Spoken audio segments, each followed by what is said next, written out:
कौन जीते कोई नहीं जीते, तुम लोग अपना पढ़ाई करो बाबू, हल्ला नहीं करो बाबू। जैसे लग रहा है जीत के तुम्हारे घर यूनिवर्सिटी खुल जाएगा। आप हमेशा याद रखिएगा बाबू, चाहे कोई भी पार्टी जीते हारे, जब तक आप राजनीतिक गुलामी करिएगा, जब तक ऐसा लग रहा है जैसे आपको यूपीएससी का ज्वाइनिंग लेटर मिल रहा है, बात समझिए, आप नहीं जीत रहे हैं इसमें, बस ये लग रहा है कि आपको, जब तक आप राजनीतिक गुलामी कीजिएगा आपका दुर्दशा यही होता रहेगा। नमस्कार दोस्तों, क्या हाल चाल है। फाइनली आज आप लोगों को वोटिंग के समय कौन जीतने वाला पता चली जाएगा। दोस्तों मेरे हिसाब से तो आरजेडी यानी कि हाथ छाप में मैं वोट दिया हूँ। आप लोग किसे वोट दिया कमेंट करके जरूर बताइएगा।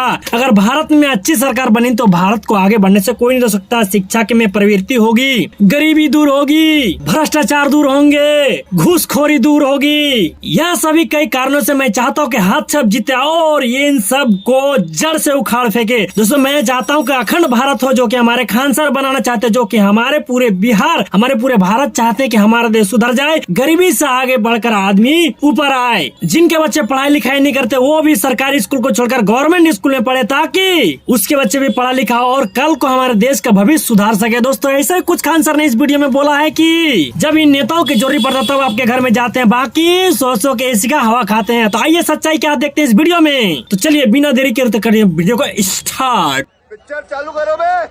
आपको बस ये है कि जैसे देखिएगा ना, तबेला में जाइएगा जब जहाँ बहुत सारी गायें रहती हैं या वहाँ पे, तो देखिएगा ना जो जिस गाय को खिलाता है ना गैया उसी के पास जाती है, देखिएगा उस दूसरे के पास नहीं जाएगी, उसी के पास चल जाएगी। तो भारत में राजनीतिक स्थिति यही है, नेता आएगा बांध के ले जाएगा, हम लोग जानवर की तरह चाहिए हमारे मालिक है चलो मालिक आ गया। राजनीतिक गुलामी मत करना, चाहे किसी पार्टी की हो, किसी पार्टी का हम नहीं कह रहे हैं, बस आप समझिए आप अपने बदले एक व्यक्ति को बैठाए हैं जो आपके लिए काम करेगा। राजनीतिक गुलामी अच्छी चीज ना। अंतरिम सरकार के लीडर सरदार पटेल को होना चाहिए। कई एक तो थ्योरी आती है कि यहाँ पे इलेक्शन हुआ नहीं था और उस समय यही था कि जो ज्यादा प्रभावी रह जाए, समझ गया कि नहीं आ गया। एक्चुअल में होता क्या है ना कि पंडित जो उस समय की कांग्रेस थी वो आजादी की लड़ाई लड़ रही थी, और अभी की कांग्रेस है वो जो है वो राजनीतिक लड़ाई है। प्रॉब्लम क्या है कि उस समय की जो कांग्रेस थी अंग्रेजों से लड़ने का सबसे बड़ा क्या था, संगठन था। तो अभी क्या है, राजनीतिक सोच अलग होती है। तो राजनीतिक सोच अलग होने के कारण राजनीति जो होता है ना, पॉलिटिक्स एब्सोल्यूट चॉइस होता है। एब्सोल्यूट चॉइस क्या होता है, जैसे अगर आपसे कहा जाएगा कि आपको कौन सा हीरो या हीरोइन पसंद है तो आप 3-4 नाम ले सकते हैं, क्योंकि वो एब्सोल्यूट चॉइस नहीं है। आपको कौन सा टीचर ठीक लगते हैं तो वो भी एब्सोल्यूट चॉइस नहीं है। समझ आ गया कि नहीं आ गया। लेकिन राजनीति एक एब्सोल्यूट चॉइस है कि आपको एक ही करना, बाकी हटाना पड़ेगा वहाँ। नहीं सारुण के यहाँ कुछ तो गड़बड़ है, तो वो बड़ा टफ चॉइस हो जाता है। समझा गया कि नहीं आ गया है। तो वो क्या एक एब्सोल्यूट चॉइस हो जाता है। भारत में बहुत सारे लोग जो कांग्रेस को नहीं पसंद करते हैं वो इस कांग्रेस की तुलना आजादी से पहले वाले कांग्रेस से कर देते हैं।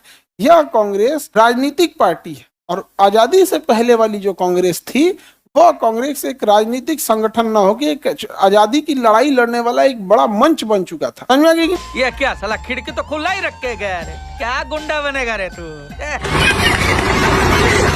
नहीं आ गया। स्वयं महात्मा गांधी कहने वाले हैं कि आजादी के बाद कांग्रेस संस्था को खत्म कर देना चाहिए, क्योंकि यह पुरानी संगठन है और इसका यह चुनाव में क्या उठाएगी, लाभ उठा देगी। समझ में कि नहीं आ गया।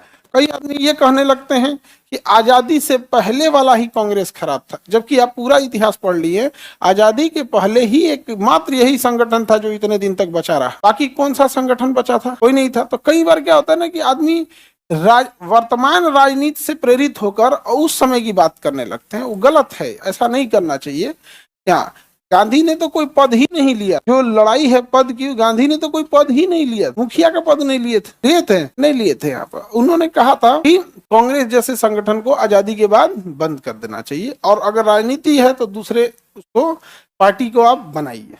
समझ में आ रहा है कि नहीं आ रहा है, किसी को कोई दिक्कत। और कई आदमी कहते हैं कि वो वाला कांग्रेस खराब था, तो उन्हीं से कहिए तो उसी कांग्रेस के तो अध्यक्ष सरदार पटेल थे। तो ना तब ठीक था। मतलब ना क्या है कि आपको अभी राजनीतिक मतभेद है तो आप सब चीज को काहे नाश देते हैं। ठीक है, आपको जो पार्टी पसंद लगे वो हो जाए।